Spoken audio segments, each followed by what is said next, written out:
Hi എല്ലാവർക്കും നമസ്കാരം. It's life we cannot do great things but we can do small things with great effort. It's me Lindo. Let's start our trading journey with trading milestone.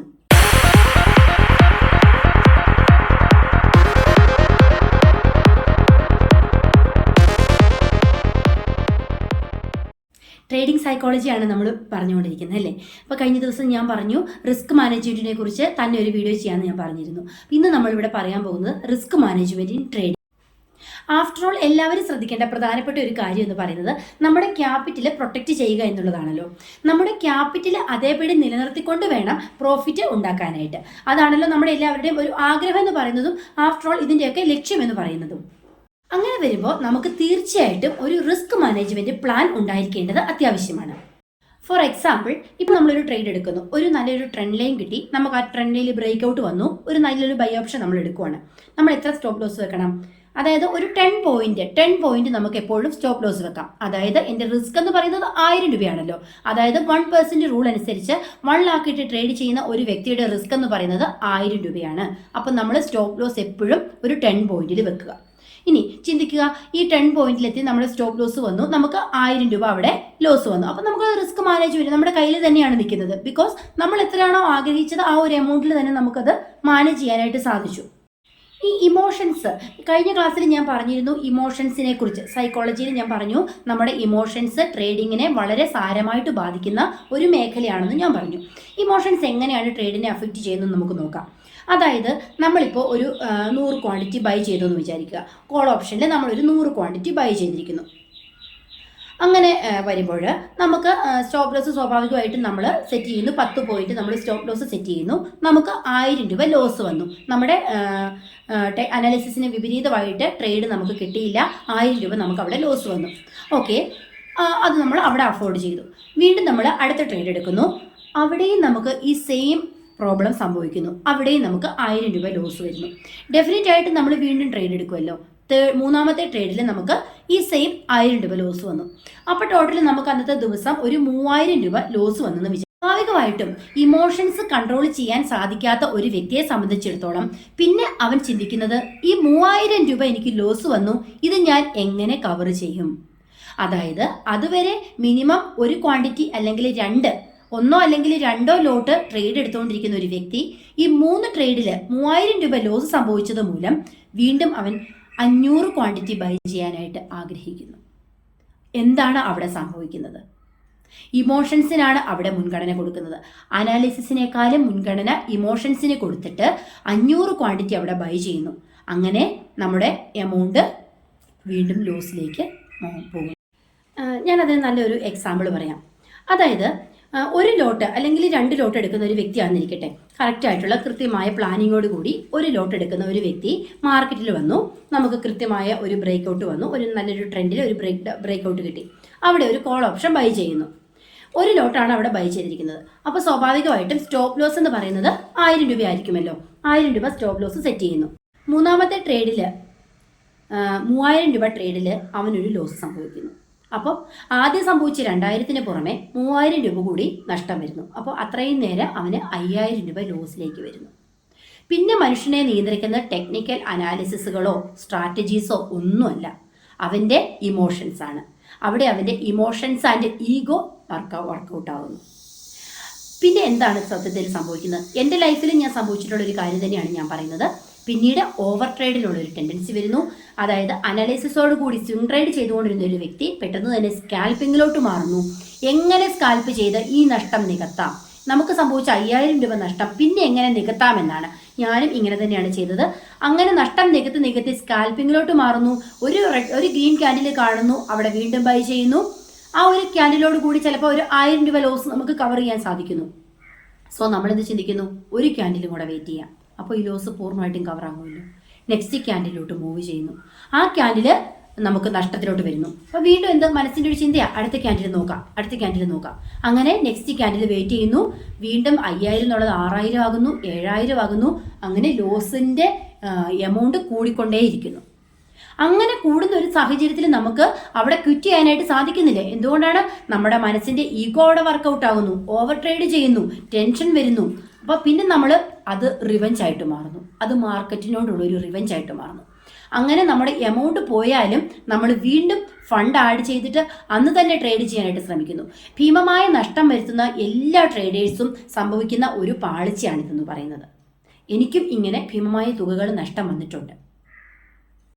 അങ്ങനെ 1% എന്നുള്ള ആ ഒരു നമ്മുടെ loss 2% 20% അങ്ങനെ ചിലപ്പോൾ നമ്മുടെ ക്യാപിറ്റൽ മുഴുവനും അതോടുകൂടി നമുക്ക് നഷ്ടപ്പെടാനുള്ള ഒരു സാധ്യതകളും കണ്ടുവരുന്നു. അങ്ങനെ നമ്മൾ ഈ പ്രൊഫഷനോടൊരു വെറുപ്പുണ്ടാകുന്നു, നിരാശ സംഭവിക്കുന്നു, ലൈഫിൽ മൊത്തം ഡാർക്കാവുന്നു. മനസ്സിൻ്റെ മറ്റൊരു ചിന്താഗതി എന്ന് വെച്ചാൽ നമ്മുടെ ക്യാപിറ്റലിൻ്റെ ഇപ്പോൾ ഓൾമോസ്റ്റ് നമ്മുടെ ക്യാപിറ്റലിൻ്റെ പകുതി പൈസ നമുക്ക് നഷ്ടപ്പെട്ടു. അപ്പോൾ സ്വാഭാവികമായിട്ടൊരു ചിന്ത വരും. അതായത് ഞാൻ പറഞ്ഞു റിവഞ്ച്, മാർക്കറ്റിനോടുള്ള ഒരു റിവഞ്ച് വരുന്നു. പോയാൽ പോട്ടെ, കിട്ടിയാൽ കിട്ടട്ടെ. അതായത് ആ ഒരു മെത്തേഡിലോട്ട് നമ്മൾ വീണ്ടും ഫണ്ട് അപ്ലൈ ചെയ്യുന്നു. എന്തായാലും പോയല്ലോ, എന്നാൽ പിന്നെ മൊത്തം കൂടെ പോട്ടെ. ആ ഒരു ചിന്താഗതി മനുഷ്യൻ്റെ, അതൊക്കെ നമ്മൾ തമാശ അല്ല, അത് നമ്മുടെ മനസ്സിൻ്റെ ഒരു ഈഗോ വർക്കൗട്ട് ചെയ്ത ഒരു സ്റ്റേജാണത്. Be careful. എങ്ങനെ ഇതിനെ മറികടക്കാം, റിസ്ക് മാനേജ്മെന്റ് എങ്ങനെ നമുക്ക് നടപ്പിലാക്കാം, നമ്മുടെ ഈ മനസ്സിന്റെ ഇമോഷൻസ്, ഈഗോ, ഇതിനൊക്കെ എങ്ങനെ മറികടക്കാം, ഇതിനായിട്ട് ഞാൻ ഉപയോഗിച്ച ഒരു സ്ട്രാറ്റജി ഞാൻ നിങ്ങളുമായിട്ട് ഇപ്പോൾ ഷെയർ ചെയ്യാനായിട്ട് ആഗ്രഹിക്കുന്നു. അതായത് ക്യാപിറ്റലിൻ്റെ ഞാൻ ആദ്യമായിട്ട് ഒരു 1 lakh ട്രേഡ് ചെയ്തിരുന്ന സമയങ്ങളിൽ ഞാൻ ഉപയോഗിച്ചൊരു മെത്തേഡാണ്. ഒരു 1 lakh ട്രേഡ് ചെയ്യുമ്പോൾ അതിൻ്റെ ഒരു 15% ഞാൻ ആദ്യം ട്രേഡിന് വേണ്ടിയിട്ട് ഉപയോഗിച്ചത്. അതായത് ഞാൻ പറഞ്ഞല്ലോ, ഭീമമായ നഷ്ടം വന്നു, ഈഗോ വർക്കൗട്ടായി, ഇമോഷൻസ് വർക്കൗട്ടായി ഒരു കാലം. അങ്ങനെ നഷ്ടങ്ങളിൽ നിന്ന് പഠിച്ചു വന്ന ഒരു സമയത്ത് ഞാൻ എൻ്റെ റിസ്ക് മാനേജ് ചെയ്തത് 1 lakh ഞാനൊരു 15%, അതായത് 1 lakh ട്രേഡ് ചെയ്യാൻ ഉദ്ദേശിച്ച ഞാൻ 15% ട്രേഡിംഗ് അക്കൗണ്ടിലോട്ട് ഇട്ടത്. അതായത് 15,000 രൂപ. ഈ 15,000 രൂപ ഇട്ടിട്ടാണ് ട്രേഡ് ചെയ്യുന്നത്. ബാക്കി 85,000 രൂപ ഒരിക്കലും ആ ട്രേഡ് അക്കൗണ്ടിലല്ല ഇടേണ്ടത്. ആ ട്രേഡ് അക്കൗണ്ടിൽ ആ 85,000 രൂപ കിടക്കുമ്പോൾ സ്വാഭാവികമായിട്ടും നമുക്ക് നഷ്ടം വന്നെന്ന് വിചാരിക്കുക. ഈ 15,000 ക്യാപിറ്റൽ നമ്മൾ ചെയ്യുന്നു, 85,000 നമ്മുടെ ട്രേഡിംഗ് അക്കൗണ്ടിലുണ്ട് എന്ന് വിചാരിക്കുക. ഇൻ കേസ് നമുക്കൊരു നഷ്ടം വന്നു, ഈ 15,000 രൂപയും പോയി എന്ന് വിചാരിക്കുന്നു. ആ ഒരു മൊമെന്റിൽ അപ്പോൾ അത്രയും എമൗണ്ട് പോയി നിൽക്കുന്ന ഒരു മനുഷ്യന്റെ മാനസിക അവസ്ഥയെ സംബന്ധിച്ചിടത്തോളം അത് ഭയങ്കര കഷ്ടമാണ്. നമുക്കത് നിയന്ത്രിക്കാനായിട്ട് കുറച്ച് പാടുള്ളൊരു പ്രയാസകരമാണത്. അപ്പോൾ സ്വാഭാവികമായിട്ട് എന്ത് ചെയ്യുന്നു, 85,000 രൂപ അവിടെ ഉണ്ടല്ലോ, വീണ്ടും ട്രേഡ് എടുക്കുന്നു. അതിൽ നിന്ന് വീണ്ടും ഫണ്ട് ആഡ് ചെയ്യുന്നു, ട്രേഡിങ്ങിലോട്ട് പോകുന്നു. അപ്പം ഞാൻ ആദ്യമായിട്ട് ചെയ്തത് എന്താണെന്ന് വെച്ചാൽ, ട്രേഡ് ചെയ്യാനുള്ള എമൗണ്ട് 1 lakh ഞാൻ ട്രേഡ് ചെയ്യുന്നതെങ്കിൽ അതിൽ 15% മാത്രം ആദ്യം ഉപയോഗിച്ചു. ആ 15% മാത്രമാണ് എൻ്റെ ട്രേഡ് അക്കൗണ്ടിലോട്ട് ഞാൻ ഇട്ടത്. ബാക്കി 1 lakh ബാങ്ക് അക്കൗണ്ടിൽ തന്നെ കിടന്നു. അതായത് ട്രേഡ് അക്കൗണ്ടുമായിട്ട് ലിങ്ക് ചെയ്യാത്ത അക്കൗണ്ടിലോട്ടാണ് അത് ഇട്ടത്. ഇൻ കേസ് ട്രേഡ് അക്കൗണ്ടിൽ ലിങ്ക് ചെയ്ത, അതായത് ഗൂഗിൾ പേ വഴി നമുക്ക് എപ്പം വേണമെങ്കിലും ട്രാൻസ്ഫർ ചെയ്യാം എന്ന ഒരു രീതിയിൽ ആ എമൗണ്ട് സൂക്ഷിച്ചിരുന്നുവെങ്കിൽ ഈ 15,000 ലോസ് വന്ന ആ മൊമെന്റിൽ തന്നെ നമ്മൾ ആഡ് ചെയ്യും. ബിക്കോസ് ആ മൊമെന്റിൽ നമ്മുടെ ഇമോഷൻസ് നമുക്ക് കൺട്രോൾ ചെയ്യാൻ പറ്റിയെന്ന് വരില്ല. അപ്പം നമ്മൾ സ്വാഭാവികമായിട്ടും ഈ 85,000 രൂപയിൽ നിന്ന് വീണ്ടും അടുത്ത 15,000 ആഡ് ചെയ്യാനായിട്ടുള്ള ഒരു ചാൻസ് ഉണ്ട്. അതുകൊണ്ട് തന്നെ ആ 85,000 എന്നുള്ളത് വേറെ ഒരു അക്കൗണ്ടിലോട്ട് സൂക്ഷിച്ചു. അങ്ങനെ വന്നപ്പം ഈ 15,000, അപ്പം നമുക്കൊരു ചിന്ത വന്നു, എൻ്റെ ക്യാപിറ്റൽ 15,000, ഈ 15,000 നിന്നാണ് ഞാൻ ട്രേഡ് ചെയ്യേണ്ടത്.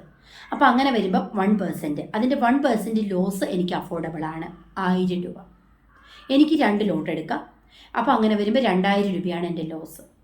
സ്വാഭാവികമായിട്ടും 2,000 മേളിലോട്ട് 2,010 എന്നൊരു എമൗണ്ടിലോട്ട് പോകുന്നതിന് മുമ്പ് നമ്മളത് ക്വിറ്റ് ചെയ്യേണ്ടതായിട്ടുണ്ട്. അല്ലെങ്കിൽ വീണ്ടും ഇമോഷൻസ് വർക്ക് ചെയ്യും. After all we are all human beings, നമുക്ക് ഇമോഷൻസ് ഉണ്ട്.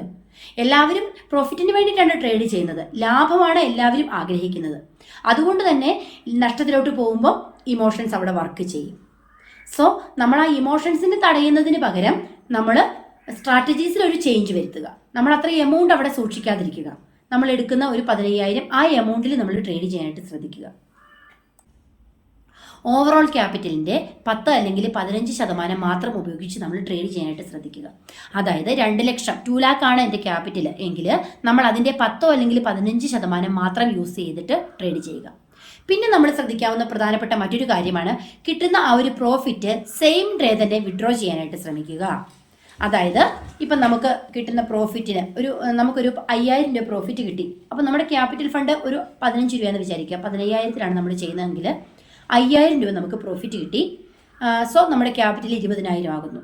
അങ്ങനെ ക്യാപിറ്റൽ ഫണ്ട് കൂടുമ്പോഴേക്കും നമുക്ക് ലോട്ടിൻ്റെ എണ്ണം കൂട്ടാനുള്ള ഒരു ടെൻഡൻസി വരുന്നു. കൂടുതൽ സമയം, അതായത് ലോസ് വന്നാലും സ്റ്റോപ്പ് ലോസ് 1000 എന്നുള്ളത് 2,000 ആയാലും കുഴപ്പമില്ല, കാരണം എനിക്ക് കിട്ടിയ പ്രോഫിറ്റ് അവിടെ ഉണ്ടല്ലോ. ആ ഒരു ചിന്താഗതി അതിനെ മറികടക്കാൻ ഉപയോഗിക്കുന്ന ഒരു മെത്തേഡാണ് സെയിം ഡേ വിഡ്രോ മെത്തേഡ്, അതായത് നമുക്ക് കിട്ടുന്ന പ്രോഫിറ്റ് സെയിം ഡേ തന്നെ നമ്മൾ വിഡ്രോ ചെയ്യാനായിട്ട് ശ്രമിക്കുക. ഇനി ലോസ് ആണ് വരുന്നതെങ്കിൽ നമുക്കിപ്പോൾ ഒരു ദിവസം 1000 രൂപ ലോസ് വന്നു, നമ്മൾ ആ ഫണ്ട് മെയിൻ്റെനൻസ് എപ്പോഴും ശ്രദ്ധിക്കണം. നമ്മൾ ഇപ്പം ഞാൻ പറഞ്ഞല്ലോ 15000 ഇട്ട് ട്രേഡ് ചെയ്യുന്ന ഒരു വ്യക്തിയെ സംബന്ധിച്ചിടത്തോളം 1000 രൂപ ലോസ് വന്നാൽ പിന്നെ അവിടെ 14 രൂപയെ മാത്രമേ ഉള്ളൂ. അപ്പം നമ്മൾ എന്ത് ചെയ്യണം, ആ ഒരു ഫണ്ടിൽ നിന്ന് നമ്മുടെ മെയിൻ എമൗണ്ട് ഞാൻ പറഞ്ഞല്ലോ 1 lakh എന്നുള്ള എമൗണ്ടിൽ നിന്ന് 1000 രൂപ വീണ്ടും ആഡ് ചെയ്യുക. അതായത് നമ്മൾ ട്രേഡിങ്ങിന് ഉപയോഗിക്കുന്ന എമൗണ്ട് കോൺസ്റ്റന്റ് ആയിട്ട് എപ്പോഴും നിലനിർത്തുക. പ്രോഫിറ്റ് വന്നു കഴിഞ്ഞാൽ വിഡ്രോ ചെയ്യുക, ലോസ് വന്നാൽ അത് ആഡ് ചെയ്യുക. ലോസ് വന്നാലെന്ന് വെച്ചാൽ 1% ലോസാണ് ഞാൻ പറയുന്നത് കേട്ടോ, അതിന് മുകളിലോട്ട് ലോസ് നമുക്ക് വരാൻ പാടില്ല, അത് നമ്മൾ എപ്പോഴും ശ്രദ്ധിക്കണം. എങ്ങനെ ഹ്യൂജ് ലോസസ് വരുന്നു, ഹ്യൂജ് ലോസസ് സംഭവിക്കുന്നതിൻ്റെ റീസൺസ് നമ്മൾ ആദ്യം കണ്ടുപിടിക്കുക. നമ്മൾ നമ്മുടേതായ ഒരു സ്ട്രാറ്റജിയിൽ ട്രേഡ് ചെയ്യണമെന്ന് ഞാൻ പറഞ്ഞല്ലോ. അപ്പോൾ എന്തുകൊണ്ട് ഹ്യൂജ് ലോസസ് വന്നു, എനിക്ക് എങ്ങനെ വന്നു, നമ്മളത് കണ്ടുപിടിച്ചാൽ മാത്രമേ നമുക്ക് അതിനുള്ള സൊല്യൂഷൻസ് കണ്ടുപിടിക്കാനായിട്ട് പറ്റത്തുള്ളൂ. ഹ്യൂജ് ലോസസ് സംഭവിക്കുന്നത് പ്രധാനമായിട്ടും 4 റീസൺസ് ഉണ്ട്. മെയിൻ റീസൺ എന്ന് പറയുന്നതാണ് ഇമോഷൻസ്. അത് ഞാൻ ഇമോഷൻസിനെ കുറിച്ച് ഞാൻ പറഞ്ഞു. നമ്മുടെ ഇമോഷൻസ് ആണ് മെയിനായിട്ട്. പ്രധാനമായിട്ടും ഗ്രീഡ്, ഹോപ്പ്, ഈഗോ എന്നിവയാണ് നമ്മുടെ മനസ്സിനെ നിയന്ത്രിക്കുന്നതെങ്കിൽ നമുക്കൊരിക്കലും ഇമോഷൻസിനെ കൺട്രോൾ ചെയ്യാനായിട്ട് സാധിക്കത്തില്ല. പ്രോഫിറ്റ് കിട്ടുമ്പോൾ ഉണ്ടാകുന്ന ഗ്രീഡ്, വീണ്ടും വീണ്ടും കിട്ടാനുള്ള ഒരു ഹോപ്പ്, അതുപോലെ തന്നെ ഈഗോ, റിവെഞ്ച്, ഇതെല്ലാം നമ്മുടെ ഇമോഷൻസിൽ പെടും. ഇതെല്ലാം ഹ്യൂജ് ലോസ് സംഭവിക്കാനുള്ള കാരണമാണ്. അടുത്തതാണ് ബിഗ് പൊസിഷൻ സൈസിങ്. അതായത് വലിയ ക്വാണ്ടിറ്റീസ് എടുക്കാനുള്ള ഒരു ടെൻഡൻസി. അതായത് ഞാൻ പറഞ്ഞല്ലോ 2 ലോട്ട് എടുക്കുന്നു, 1 ലോട്ട് എടുക്കുന്ന ഒരു വ്യക്തിയെ സംബന്ധിച്ചിടത്തോളം പ്രോഫിറ്റ് ആണ് വരുന്നതെങ്കിൽ, ഇപ്പം 2 ലോട്ട് എടുത്ത് പ്രോഫിറ്റ് കിട്ടുന്ന ഒരു വ്യക്തിയാണെങ്കിൽ അവർ സ്വയം ഒരു ഗ്രീഡ് വരും, അവിടെ നമുക്ക് ബിഗ് പൊസിഷൻ സൈസിങ്ങിലോട്ടുള്ള ഒരു ചിന്ത വരും. 2 ലോട്ടിൽ എനിക്ക് ഇത്രയും പ്രോഫിറ്റ് കിട്ടിയല്ലോ, സോ എന്തുകൊണ്ട് എനിക്ക് 5 ലോട്ട് എടുത്തുകൂടാ, അപ്പോൾ എൻ്റെ പ്രോഫിറ്റ് എനിക്ക് ഇരട്ടിയാക്കാമല്ലോ. ഈ ഒരു ചിന്ത, ബിഗ് പൊസിഷൻ സൈസിങ്, ഇത് വരുന്നത് ഹ്യൂജ് ലോസിലേക്ക് നമ്മളെ കൊണ്ടെത്തിക്കാനായിട്ടുള്ള ചാൻസ് ഉണ്ട്. അടുത്തത് ടെക്നിക്കൽ ഗ്ലിച്ച്. ടെക്നിക്കൽ എറേഴ്സ് മൂലം നമുക്ക് ലോസുകൾ സംഭവിക്കാറുണ്ട്. അത് നമുക്കൊരു പരാതി പറയാൻ പറ്റില്ല. ചിലപ്പോൾ ഇത് ടെക്നിക്കൽ എറർ നമ്മുടെ ബ്രോക്കറിൻ്റെ ഭാഗത്തുനിന്നായിരിക്കാം, അല്ലെങ്കിൽ സ്റ്റോക്കിൻ്റെ ഭാഗത്തുനിന്നായിരിക്കാം, മാർക്കറ്റിൻ്റെ ഭാഗത്തുനിന്നായിരിക്കാം. അങ്ങനെ സംഭവിക്കുന്ന ടെക്നിക്കൽ എറേഴ്സ് മൂലം ഹ്യൂജ് ലോസസ് വന്നിട്ടുള്ള ഒരുപാട് സ്റ്റോറീസ് നമ്മൾ കേട്ടിട്ടുണ്ടല്ലോ. അതായത് ഒരു ലോസിന് ശേഷം എക്സ്ട്രാ ഫണ്ട് ട്രേഡിംഗ് അക്കൗണ്ടിലേക്ക് ആ സെയിം ഡേ തന്നെ ആഡ് ചെയ്യാനുള്ള ഒരു ടെൻഡൻസി, ഡിസിപ്ലിൻ ഇല്ലാതെയുള്ള ട്രേഡ്. അതായത് ഇപ്പം നമുക്ക് ആ സ്പോട്ടിൽ ലോസ് വന്നു കഴിഞ്ഞാൽ ആ സ്പോട്ടിൽ തന്നെ നമ്മൾ വീണ്ടും എക്സ്ട്രാ ഫണ്ട് ആഡ് ചെയ്യാണ് സെയിം ഡേ തന്നെ. അങ്ങനെ ആഡ് ചെയ്ത് വരുമ്പോൾ വീണ്ടും അത് ലോസ് വരാനും നമ്മുടെ ഫണ്ട് ഹ്യൂജ് ലോസസിലോട്ട് പോകാനുള്ളൊരു ചാൻസ് ഉണ്ട്. അതുകൊണ്ട് തന്നെ ഈ ഡിസിപ്ലിൻ എന്നുള്ളത് ഹ്യൂജ് ലോസ് വരാനായിട്ട് ഒരു കാരണമായി. ക്യാപിറ്റലിൻ്റെ 15% ഉപയോഗിച്ച് ട്രേഡ് ചെയ്യുന്ന ഒരു വ്യക്തിയാണ് നിങ്ങൾ എന്നിരിക്കട്ടെ. നമുക്ക് സംഭവിച്ചില്ല, നമ്മുടെ സ്ട്രാറ്റജീസിൽ എല്ലാം ഒരു മിസ്റ്റേക്ക് സംഭവിച്ചു, നമുക്ക് ലോസ് വന്നു, മൊത്തം പോയി എന്ന് വിചാരിക്കുക. അപ്പോൾ എന്താണ്, 85,000 രൂപ ബാക്കിയുണ്ട്. അതായത് 1 lakh ഉപയോഗിച്ച് ട്രേഡ് ചെയ്യുന്ന ഒരാളെ സംബന്ധിച്ചിടത്തോളം അതിൻ്റെ 15% ഒഴുകിപ്പോയത്. ബാക്കി 85% അവിടെ ഉണ്ട്. നമുക്ക് വീണ്ടും അതിൽ നിന്നൊരു 15% എടുത്ത് ട്രേഡ് ചെയ്യാവുന്നതേ ഉള്ളൂ. അത് ലോസ് ആയെന്ന് വിചാരിക്കുക. അപ്പോൾ നമ്മുടെ ആദ്യത്തെ 15, രണ്ടാമത്തെ 15, 30% പൈസ നമുക്ക് ലോസ് ആയെന്ന് വിചാരിക്കുക. നമ്മൾ എന്താ ചെയ്യേണ്ടത്, തൽക്കാലം ഒന്ന് സ്റ്റോപ്പ് ചെയ്യുക അവിടെ. കാരണം നമ്മുടെ ക്യാപിറ്റൽ ഫണ്ട് ബാക്കി അവിടെ ഉണ്ട്, സേഫാണ്, എമൗണ്ട് കൂടുതൽ നമുക്കുണ്ട്. പക്ഷേ ഈ 30% കണ്ടിന്യൂസ് ആയിട്ട് നമുക്ക് ലോസ് വന്നുവെങ്കിൽ നമ്മൾ അവിടെ ട്രേഡ് സ്റ്റോപ്പ് ചെയ്യേണ്ടതായിട്ടുണ്ട്. 2 ദിവസം നമ്മൾ ട്രേഡ് ചെയ്യാതിരിക്കുക എന്ന് കരുതി നമ്മൾ ആ ഫീൽഡ് ഒഴിവാക്കി ഉപേക്ഷിച്ച് ഓടി പോകാനല്ല. നമ്മൾ 2 ദിവസം അവിടെ സൈലന്റ് ആയിട്ടിരിക്കുക, മനസ്സിനെ ശാന്തമാക്കുക, നമുക്ക് സംഭവിച്ച മിസ്റ്റേക്സ് എന്താണെന്ന് കണ്ടെത്തുക. ട്രേഡിൽ നമ്മൾ ഏറ്റവും കൂടുതൽ സ്ട്രാറ്റജീസ് ഡെവലപ്പ് ചെയ്യുന്നതിന് അതിന് തുല്യമായിട്ടുള്ള അതോടൊപ്പം തന്നെ നിൽക്കുന്ന ഒരു കാര്യമാണ് മിസ്റ്റേക്കുകൾ കണ്ടെത്തുക എന്നുള്ളത്. നമ്മുടെ സ്വയം മിസ്റ്റേക്കുകൾ കണ്ടെത്തുന്നിടത്താണ് വിജയത്തിൻ്റെ ആരംഭം. അത് ട്രേഡിലാണെങ്കിലും ശരി, ഏതൊരു ബിസിനസ്സിലാണെങ്കിലും ശരി. റിസ്ക് മാനേജ്മെൻറ്റിനെ കുറിച്ചാണ് നമ്മളിന്ന് പറഞ്ഞത്. അതിനകത്ത് പറഞ്ഞ പ്രധാനപ്പെട്ട കാര്യങ്ങളെല്ലാം ഞാൻ എൻ്റെ ലൈഫിൽ പരീക്ഷിച്ചറിഞ്ഞ സത്യങ്ങളാണ് ഞാൻ നിങ്ങളുമായിട്ട് പങ്കുവച്ചത്. അപ്പം മെയിനായിട്ട് റിസ്ക് മാനേജ്മെൻറ്റ് എനിക്ക് സാധിച്ചത് 1% റൂൾ ഉപയോഗിച്ച് നോക്കി. ഞാൻ ആദ്യകാലങ്ങളിൽ ഭീമമായ നഷ്ടം സംഭവിച്ചിരുന്ന കാലങ്ങളിൽ 1% റൂൾ എന്നെ വളരെയധികം ഹെൽപ്പ് ചെയ്തു. അതായത് ട്രേഡിങ്ങിന് നമ്മൾ ഉപയോഗിക്കുന്ന ക്യാപിറ്റലിൻ്റെ മൊത്തം ക്യാപിറ്റലിൻ്റെ 1% മാത്രം ട്രേഡ് അക്കൗണ്ടിൽ ഇട്ടിട്ട് ട്രേഡ് ചെയ്ത ആ ഒരു രീതി അതെനിക്ക് വളരെയധികം എഫക്റ്റീവായിട്ട് തോന്നിയിട്ടുണ്ട്.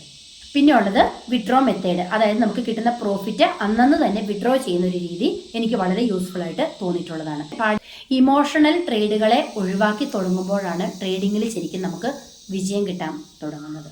ഉപയോഗിച്ച ഈ 1% റൂള്, അതുപോലെ തന്നെ ഇന്ന് ഞാൻ ഉപയോഗിച്ച ഈ ഒരു സ്റ്റോപ്പ് ലോസിന്റെ മെത്തേഡ്, ക്യാപിറ്റൽ ഉപയോഗിക്കേണ്ട ഈ മെത്തേഡുകളെല്ലാം എനിക്ക് ലൈഫിൽ വളരെയധികം ഗുണകരമായിട്ടുണ്ട്. എനിക്കറിയാവുന്ന പല ട്രേഡേഴ്സും ഇത് ഉപയോഗിച്ച് സക്സസ് ആയിട്ടുണ്ട്. ഇമോഷണൽ ട്രേഡ് എന്ന് ആ ഒരു ടോപ്പിക്കിൽ തന്നെ നമുക്ക് വേറൊരു വീഡിയോ ചെയ്യാം. അത് എത്ര പറഞ്ഞാലും തീരത്തില്ലാത്ത അത്രയും ടോപ്പിക് അതിനകത്ത് വരുന്നുണ്ട്. അതുകൊണ്ട് അതിനെക്കുറിച്ച് നമുക്ക് സെപ്പറേറ്റ് ഒരു വീഡിയോ ചെയ്യാം. വീഡിയോ ഇഷ്ടമായെങ്കിൽ എല്ലാവരും സപ്പോർട്ട് ചെയ്യുക. അടുത്ത ദിവസം വേറൊരു വീഡിയോയുമായിട്ട് വീണ്ടും നമുക്ക് കാണാം. അതുവരേക്കും ബൈ ബൈ.